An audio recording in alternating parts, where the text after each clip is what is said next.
वालेकुम। उम्मीद करती हूँ कि आप सब खैरियत से होंगे। पिछले लेक्चर में हमने प्रोनाउन की डेफिनेशन और उसकी 3 टाइप्स को डिस्कस किया था। तो आज के लेक्चर में हम उसकी रिमेनिंग 6 टाइप को डिस्कस करेंगे। तो उनमें सबसे पहले जो टाइप आती है, उसकी क्लास आती है, वो क्या है? Demonstrative pronoun. तो डेमोन्स्ट्रेटिव प्रोनाउन की डेफिनेशन देखते हैं सबसे पहले, फिर उसके बाद में आपको उसकी एक्सप्लेनेशन बताती हूँ। तो सबसे पहले इसकी डेफिनेशन में क्या है? द प्रोनाउन, वो pronoun which are used to demonstrate और point to some noun going before are called demonstrative pronoun. वो प्रोनाउन या वो इसमें ज़मीर जो गुजरे हुए इसम को वाज़ह करे या उसको डिनोट करने के लिए इस्तेमाल हो फिक्रे में, उसको हम डेमोन्स्ट्रेटिव प्रोनाउन कहते हैं। इसकी एग्जांपल से इसके कंसेप्ट को क्लियर करती हूँ। इसकी एग्जांपल है ये, the book that you gave me was very good. वो किताब जो तुमने मुझे दी थी बहुत अच्छी थी। ठीक है, इसमें द बुक दैट, ये दैट क्या होता है? वो मीन ये बुक को डिनोट कर रहा है। बुक ये क्या है? नाउन। तो ये क्या होगा? प्रोनाउन। ये होगा प्रोनाउन और ये क्या है? नाउन। तो इस फिक्रे में the book that you gave me was very good, इसमें जो बुक है ये है नाउन और जो दैट है ये गुजरा हुए जो नाउन है मीन जो कि बुक है उसको डिनोट कर रहा है। तो ये क्या होगा? Demonstrative pronoun. इसके डेमोन्स्ट्रेटिव प्रोनाउन में कौन कौन से अल्फाज यूज होते हैं वो उसके एग्जांपल में बता रही हूँ। उसमें होता है this, that, those, such, none, these, extra. ठीक है, तो इसकी एग्जांपल में ये वर्ड आते हैं जिस फिक्र में ये अल्फाज किसी नाउन के बाद यूज हो, मीन नाउन के बाद में आने वाला वर्ड जो कि नाउन को रिप्रेजेंटेशन को शो करे, वो क्या कहलाता है? डेमोन्स्ट्रेटिव प्रोनाउन कहलाता है। ठीक है, इसकी एक और एग्जांपल देके बताती हूँ। इसकी एक और एग्जांपल देके मैं आपको इसका कंसेप्ट क्लियर करती हूँ। तो यहाँ पे लिख लेते हैं। फॉर एग्जांपल जैसे कि मैं लिख सकती हूँ none of the students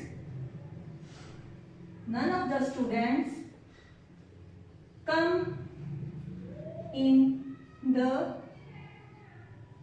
class. तो इस फिक्रे में जो नन है ये क्या शो कर रहा है? ये डेमोन्स्ट्रेटिव नाउन को शो कर रहा है ना, प्रोनाउन को, सॉरी, डेमोन्स्ट्रेटिव प्रोनाउन को शो कर रहा है। कौन? None of the students mean students में से कोई भी। ये none of the students mean कोई भी नहीं। ठीक है, ये स्टूडेंट्स को ही शो कर रहा है ना, तो क्या है ये? Demonstrative pronoun. तो इसके बाद हम अगली डेफिनेशन, अगला प्रोनाउन देखते हैं। अगली टाइप प्रोनाउन की देखते हैं, तो वो क्या है? Reflexive pronoun. तो अगली टाइप है रिफ्लेक्सिव प्रोनाउन। तो आइए देखते हैं रिफ्लेक्सिव प्रोनाउन क्या है। A reflexive pronoun is paired with another noun or pronoun to show it is acting on itself. Reflexive pronoun किसी भी प्रोनाउन या नाउन के साथ पेयर को शो करता है, जो वो काम को शो करता है, उस एक्ट को शो करता है जो उसने खुद किया हो। जो प्रोनाउन ये काम करता है कि हाँ, ये शो करवाता है कि वो काम जिस पर्सन ने, नाउन ने या प्रोनाउन ने खुद किया है, उसको शो करवाने के लिए जो प्रोनाउन इस्तेमाल होता है या उस प्रोनाउन को जो हम डिफाइन करते हैं, वो प्रोनाउन क्या कहलाता है? Reflexive pronoun. इसके एग्जाम्पल से मैं इसके कंसेप्ट को आपको क्लियर करवाती हूँ। आइए इसके एग्जाम्पल देखते हैं। सबसे पहले देखें, I will do this work my self mean मैंने खुद। हम ये भी कह सकते हैं कि वो वर्ड, ये वो अल्फाज जिनके एंड पे जैसे प्रोनाउन के साथ या नाउन प्रोनाउन के साथ सेल्फ या सेल्व्स लगेगा, वो रिफ्लेक्सिव प्रोनाउन कहलाएंगे। तो इसकी डेफिनेशन से, एग्जांपल से देखते हैं। I will do this work my self, मैं ये काम खुद करूंगा। ठीक है, माई सेल्फ में खुद करूंगा। तो क्या आएगा इसमें? जो माई सेल्फ है ये क्या कहलाएगा? Reflexive pronoun. सेकंड एग्जांपल में देखते हैं, we did our work ourselves. हम अपना काम खुद करेंगे, ठीक है। आवरसेल्फ में खुद करेंगे, वही है ना, तो आवर आ गया तो फिर आवरसेल्फ यूज होगा साथ, तो आवरसेल्व्स में खुद करेंगे हम अपना काम, ज्यादा है तो सेल्फ डालेगा। तो क्या ये भी क्या है? रिफ्लेक्सिव प्रोनाउन, सेल्व्स आ गया रिफ्लेक्सिव प्रोनाउन, ठीक है। ये ठीक है।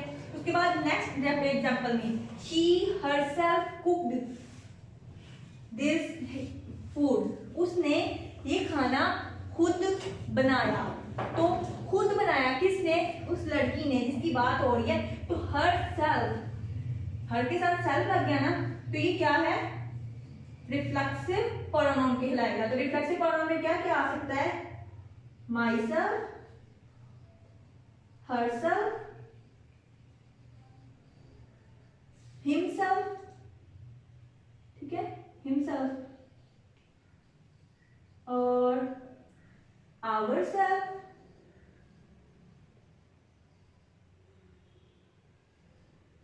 आवरसेल्फ भी आ सकता है, आवरसेल्फ भी आ सकता है, ठीक है।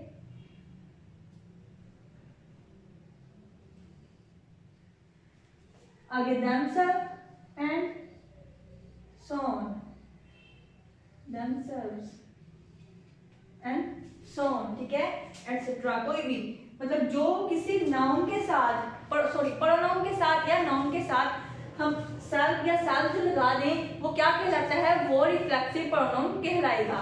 नेक्स्ट देखते हैं, इसकी नेक्स्ट टाइप देखते हैं हम इसको। उससे नेक्स्ट जो टाइप है प्रोनाउन की, वो है एम्फैटिक प्रोनाउन। तो एम्फैटिक प्रोनाउन क्या है? Emphatic pronoun is a paired with another noun और pronoun to emphasize it. Emphatic pronoun और रिफ्लेक्सिव प्रोनाउन की डेफिनेशन तकरीबन सेम ही है, इनमें जस्ट थोड़ा सा डिफरेंस आ जाता है।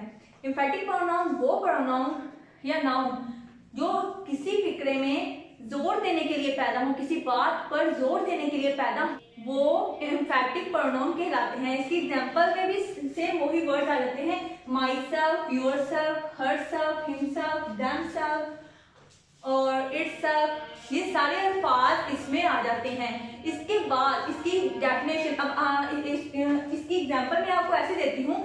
फर्स्ट ईयर के 5th चैप्टर में अ पीस ऑफ स्ट्रिंग, जिस चैप्टर का नेम है, उसमें जब ह्यूबर्ट पे इल्जाम लगाया जाता है कि तुमने पॉकेट बुक चुराई है, तो जब मेयर उसे बोलता है कि तुमने खुद पॉकेट बुक चुराई है, तो वो क्या कहता है?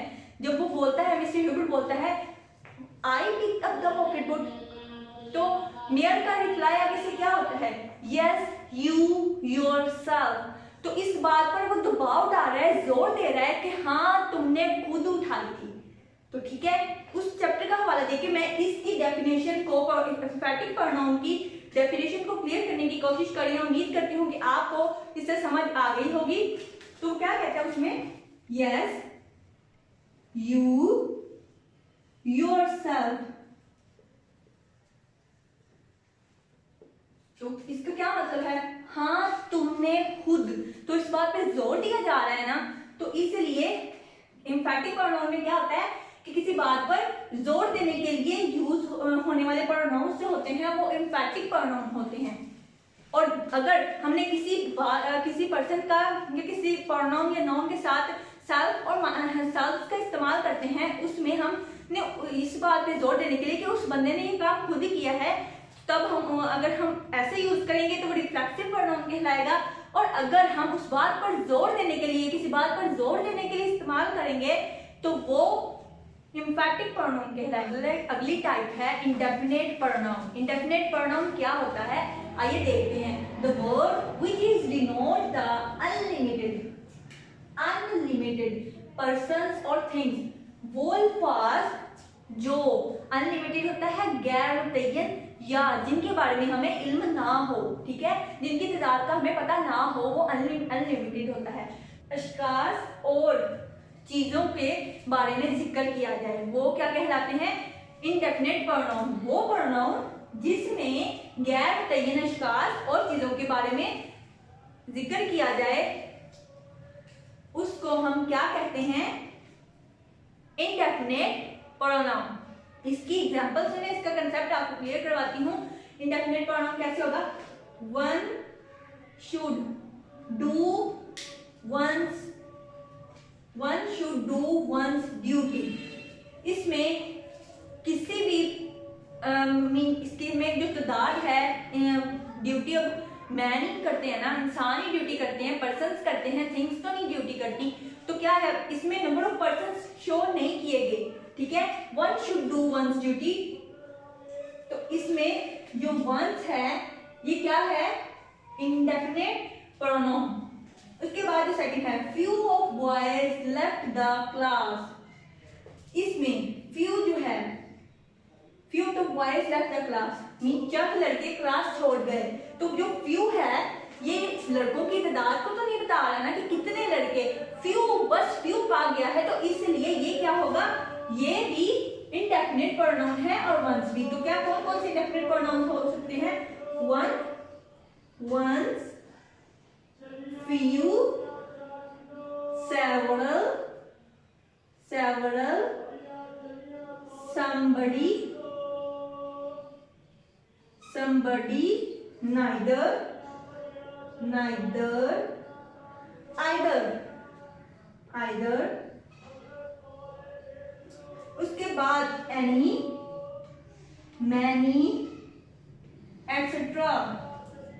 ऐसे अल्फाज, ये जो वो अल्फाज जिनमें किसी भी अशखास या चीजों की तादाद मुतय्यन ना हो, वो क्या कहलाते हैं? इंडेफिनेट प्रोनाउंस कहलाते हैं। तो नेक्स्ट टाइप है interrogative pronoun and reciprocal pronoun. तो सबसे पहले हम इंट्रोगेटिव प्रोनाउन को डिस्कस करते हैं। इंट्रोगेटिव प्रोनाउन क्या होते हैं? An interrogative pronoun is used to ask question. वो प्रोनाउन जिसमें कोई सवाल पूछा जाए या दरियाफ्त किया जाए, वो इंट्रोगेटिव प्रोनाउन कहलाता है। सवालिया इसमें ज़मीर कहलाता है, मीन्स, ठीक है। इसकी एग्जांपल, सवालिया हमने पहले भी इंट्रोगेटिव का तो सबको पता है। इंट्रोगेटिव क्या होता है? जिसमें सवाल किया जाए। सवाल करने के लिए हम कौन कौन से वर्ड यूज करते हैं? उसके लिए हम WH फैमिली का इस्तेमाल करते हैं ना, जैसे कि what, which, who, whom and whose। ये सारे क्या हैं? ये इंट्रोगेटिव प्रोनाउंस हैं। इन सबको क्या बोलेंगे? Interrogative pronounce. For example, who is knocking at the door। दरवाजे पर कौन दस्तक दे रहा है? तो इसमें क्वेश्चन हो रहा है ना, तो इसमें जो हु है वो क्या है? इंट्रोगेटिव प्रोनाउन है। इसके बाद नेक्स्ट क्या है? Reciprocal pronoun.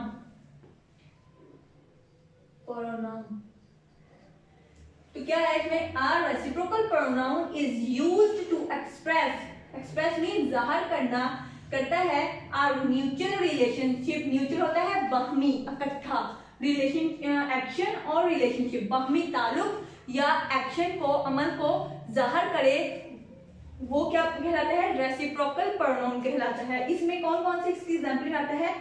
Each other and one another. हम काफी फिक्रात में यूज करते हैं ईच अदर और वन अनदर। ये क्या, ये वर्ड्स कौन से होते हैं? जिन फिक्रात में ये अल्फाज आ जाएं, और ये अल्फाज क्या होते हैं? Reciprocal pronoun. तो हम इन वर्ड्स को क्या बोलते हैं? Reciprocal pronoun. तो यहाँ पर हमारी 9 की 9 टाइप्स। आज के लेक्चर में 6 को डिस्कस किया है, पिछले लेक्चर में हमने 3 को डिस्कस किया था। तो हमारी प्रोनाउंस की टाइप्स यहाँ पे कंप्लीट होती हैं। अगले लेक्चर में हम इंशाल्लाह नेक्स्ट जो क्लास है उसको डिस्कस करेंगे। और अगर आपको इस लेक्चर में किसी चीज में एम्बिग्विटी हो तो आप कमेंट सेक्शन में हमसे पूछ सकते हैं। तब तक के लिए अल्लाह हाफिज।